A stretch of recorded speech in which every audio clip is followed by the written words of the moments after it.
Welcome to NCERT zone. इस video में हम बात करेंगे क्लास 6th सिविक्स के 6th चैप्टर की, जो कि है रूरल एडमिनिस्ट्रेशन। रूरल एडमिनिस्ट्रेशन में जितने भी क्वेश्चन हैं हम उसके आंसर्स को डिस्कस करेंगे। तो चलिए शुरू करते हैं। सबसे पहला क्वेश्चन है, what is the work of a police? एक पुलिस का वर्क क्या होता है, पुलिस क्या करती है?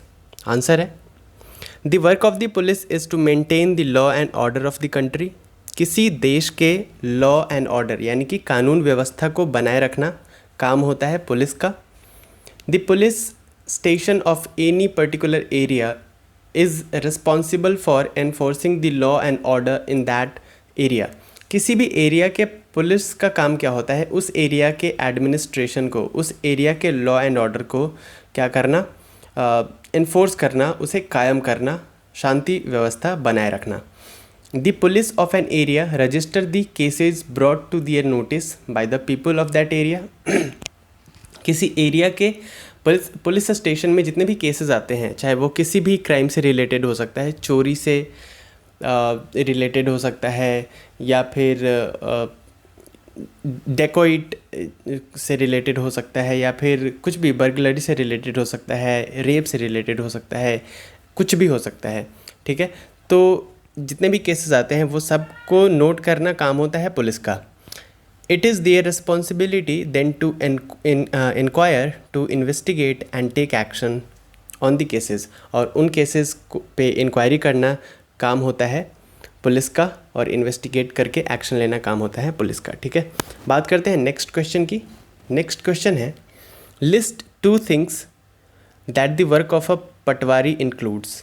एक पटवारी का क्या काम होता है, उनके 2 काम को कम से कम आपको मेंशन करना है। तो आंसर है, the patwari is responsible for measuring lands. जो ज़मीन से जुड़े हुए काम होते हैं वो पटवारी करता है, जैसे उसको मेज़र करना। ठीक है, मान लीजिए आप में और आपके नेबर में डिस्प्यूट हो गया ज़मीन को लेकर के, लैंड को लेकर के। आप बोलते हो कि ये हिस्सा भी मेरा है, वो बोलता है ये हिस्सा भी मेरा है। तो आप पटवारी को बुलाते हो सिंपली, और वो अपना डेटा चेक करके बता देता है, मेज़र करके बता देता है कि किसका कितना ज़मीन है, किसका कितना लैंड है। So the patwari is responsible for measuring lands and keeping and updating land records. सारा लैंड रिकॉर्ड्स उसके पास होता है। The patwari is also responsible for organizing the collection of land revenues from the farmers and providing information to the government about the crops grown in the area. साथ ही साथ land revenue collect करना भी पटवारी का काम होता है, और जो भी क्रॉप्स उस एरिया में ग्रो हो रहे हैं और जो भी वो कलेक्ट कर रहा है रेवेन्यू, उसको गवर्नमेंट को पहुंचाना उसका काम होता है। बात करते हैं नेक्स्ट क्वेश्चन की। What is the work of a tehsildar? एक तहसीलदार का क्या काम होता है? तो आंसर है, the function of tehsildars are as follows. पहला काम है, they have to hear disputes. उन्हें विवाद सुनना होता है, सुनना पड़ता है, मतलब उनका काम है सुनना। The land disputes are heard at the tehsildar's office. अगर ज़मीन से रिलेटेड कोई डिस्प्यूट हो गया, लैंड से रिलेटेड कोई विवाद हो गया, वो तहसीलदार के ऑफिस में जा कर के उसे बताया जाता है। सेकंड वर्क है, दे सुपरवाइज द वर्क ऑफ पटवारीज। पटवारीज के काम को सुपरवाइज करते हैं, वो चेक करते हैं। And ensure that the records are properly kept and land revenue is collected. साथ ही साथ लैंड रेवेन्यू कलेक्ट कर रहा है तहसीलदार या नहीं, जो लैंड के रिकॉर्ड्स है उसको सही से रख रहा है या नहीं, इन सब को सुपरवाइज करना काम होता है तहसीलदार का। नेक्स्ट है, they make sure that farmers can easily obtain a copy of their record. साथ ही साथ वो ये भी मेक श्योर करते हैं, ये भी निश्चित करते हैं कि जो फार्मर्स है उन्हें उनके लैंड की कॉपी जो है, रिकॉर्ड की जो कॉपी है, उनको आसानी से मिल रही है या नहीं मिल रही है, क्योंकि सबको हक है अपने ज़मीन का जो रिकॉर्ड है उसको रखने का।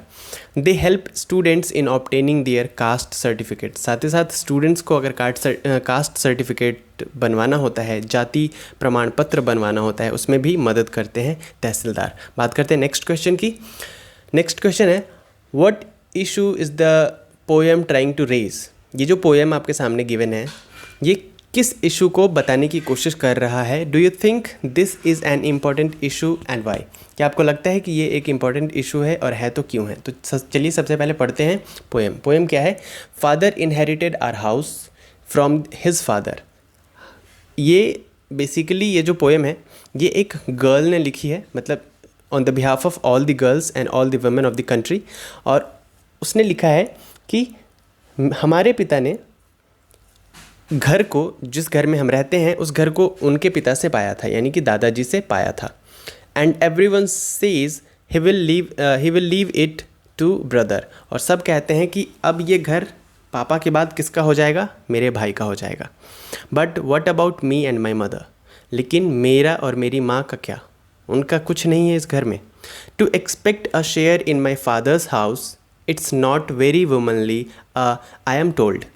मैं अगर अपने पिता के घर में, अपने फादर के हाउस में, होम में थोड़ा हिस्सा चाहती हूँ तो मुझसे ये कहा जाता है कि ये वुमनली नहीं है, यानी कि लड़कियाँ ऐसा नहीं करती है, औरतें ऐसा डिमांड नहीं करती है। But I really want a place of my own, लेकिन मैं सच में मैं अपना जगह चाहती हूँ जहाँ पे मैं रह सकूँ, जहाँ जिसे मैं अपना कह सकूँ। Not dowry of silk and gold, मैं दहेज में सिल्क के कपड़े और गोल्ड, सोना चांदी नहीं चाहती हूँ, मैं बस अपना जगह चाहती हूँ, अपना हक चाहती हूँ। तो बेसिकली ये पोएम बताता है कि जो जितना हिस्सा पिता की प्रॉपर्टी में बॉयज़ का होता है उतना ही गर्ल्स का भी होता है। और ये कॉन्स्टिट्यूशन भी कहता है, तो ऐसा डिस्क्रिमिनेट क्यों किया जाता है अभी भी देश में चल ही रहा है। अगर हाँ कोई कानूनी रूप से क्लेम कर दे वो अलग बात है, लेकिन ज़्यादातर केसेस में क्या होता है, जो प्रॉपर्टी है पिता की वो बेटे को दे दी जाती है, और लड़की से ये कहा जाता है कि तुम्हारे ससुराल ही तुम्हारा घर है और वहाँ की प्रॉपर्टी तुम्हारी प्रॉपर्टी है। तो इसका आंसर क्या होगा? The poem is raising the issue of inheritance of land by women. लड़कियों को, औरतों को ज़मीन में हक नहीं दिया जाता, इस इशू को ये पोएम बताता है। Yes, this issue is important as the women of a house have the same rights to the property as the men of the house, क्योंकि एक घर में जितना अधिकार एक पुरुष का है उतना ही अधिकार एक महिला का भी होना चाहिए एंड होता है। denying women the right of inheriting family land is an act of discrimination। अगर पिता ऐसा करने से मना करता है, ऐसा हक देने से मना करता है, तो ये एक डिस्क्रिमिनेशन है। The Indian constitution talks about justice and equality of each individual. हमारा जो कॉन्स्टिट्यूशन है, संविधान है, वो इक्वालिटी और जस्टिस की बात करता है। So discriminating on the basis of gender would be unconstitutional. तो अगर जेंडर के बेसिस पे सिर्फ ये सोच के कि ये लड़की है इसीलिए मैं अपनी प्रॉपर्टी का हिस्सा इसको नहीं दूंगा, तो ये क्या हो जाएगा, डिस्क्रिमिनेशन हो जाएगा on the basis of gender. And ये क्या है अनकॉन्स्टिट्यूशनल है, असंवैधानिक है। ठीक है, बात करते हैं नेक्स्ट क्वेश्चन की। In what ways are the work of the panchayat which you read about in the previous chapter. अपने प्रीवियस चैप्टर 5th चैप्टर में पंचायती राज में पढ़ा था पंचायत के काम के बारे में। And the work of patwari related to each other. क्या पटवारी का काम और पंचायत का काम, दोनों का काम किस तरीके से रिलेटेड है? तो आंसर है the gram panchayat is responsible for living and collecting local taxes. देखिए ग्राम पंचायत में क्या होता था, लोकल टैक्सेस को वसूला जाता था और कर वसूला जाता था इनसे।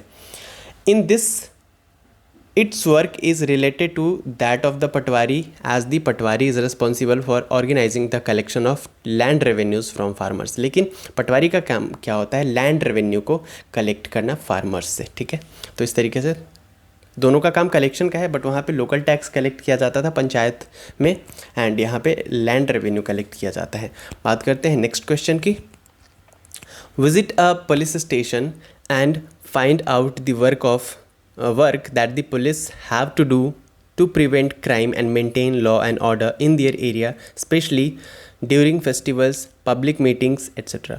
आपको बोल रहा है कि आप अपने आसपास के पुलिस स्टेशन में विजिट कीजिए और जाकर के वहाँ पे पता कीजिए कि लॉ एंड ऑर्डर को मेंटेन करने के लिए, क्राइम को प्रिवेंट करने के लिए, क्राइम को रोकने के लिए वो क्या करते हैं।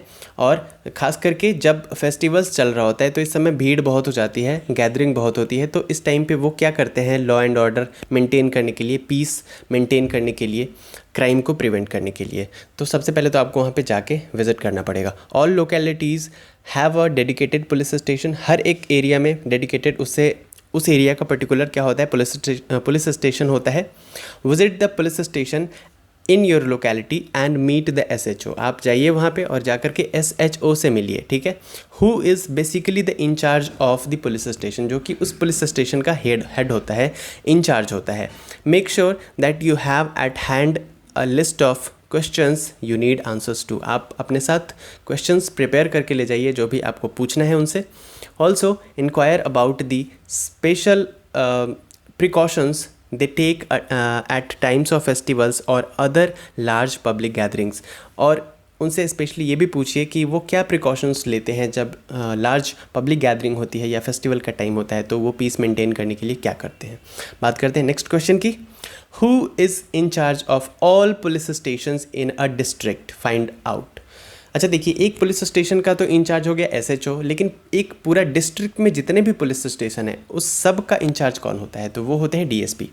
The district superintendent of police is the in charge of all the police station in a district. Next question है, how do women benefit under the new law. जो न्यू लॉ बना है, सक्सेशन एक्ट बना है, उसके under women को कैसे फ़ायदा हुआ है। आंसर है under the Hindu succession amendment act 2005 sons and daughters and their mothers can get an equal share in the land. जो लैंड है पिता का, उसमें बेटे को, बेटी को और उसकी माँ को, तीनों को बराबर का अधिकार दिया गया है।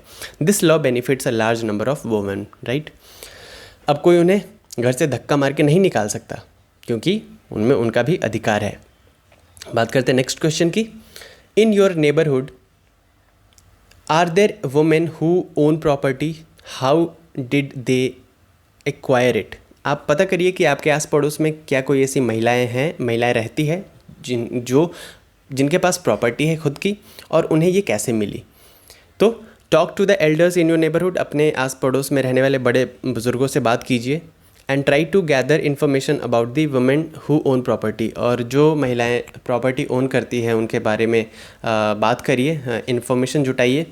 Talking to elder would be helpful as they would have the knowledge of the people who have been living in the neighborhood for a long time। तो बड़े लोगों से बात करने का फ़ायदा ये है कि वो बहुत काफ़ी टाइम से वहाँ पे रहते हैं, तो उनको सबके बारे में पता होता है। Once you get a few names, meet these women and talk to them about how they acquire their properties। और जब आपको ऐसे महिलाओं के बारे में पता चले तो उनसे पर्सनली जा कर के मिलिए और उनसे पता कीजिए कि उन्होंने कैसे एक्वायर किया था इन प्रॉपर्टीज़ को। नेक्स्ट क्वेश्चन है, अब कुछ एक्स्ट्रा क्वेश्चन है, चैप्टर के सारे क्वेश्चन हो गए। एक्स्ट्रा क्वेश्चन में पहला है, व्हाट इज़ एडमिनिस्ट्रेशन। एडमिनिस्ट्रेशन किसे कहते हैं, तो the function of a political state in exercising it's government duties is called administration. प्रशासन किसे कहते हैं, तो एक पॉलिटिकल स्टेट जहाँ वहाँ के गवर्नमेंट द्वारा किस तरीके से अपनी ड्यूटीज़ फुलफ़िल की जाती है, किस तरीके से सब कुछ हैंडल किया जा रहा है, जितनी भी एक्टिविटीज़ होनी है, इसे ही कहते हैं एडमिनिस्ट्रेशन, ठीक है। Who is an SHO। SHO कौन होता है, the incharge of police station is called SHO। SHO का पूरा नाम होता है station house officer.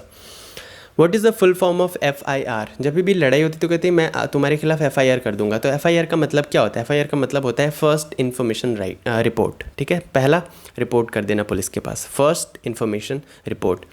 Next question है, हु इज़ पटवारी। पटवारी कौन होता है, आंसर है the patwari is the lowest state functionary in the revenue collection system. जो रेवेन्यू कलेक्शन सिस्टम है इसके सबसे लोएस्ट पॉइंट पे आता है पटवारी।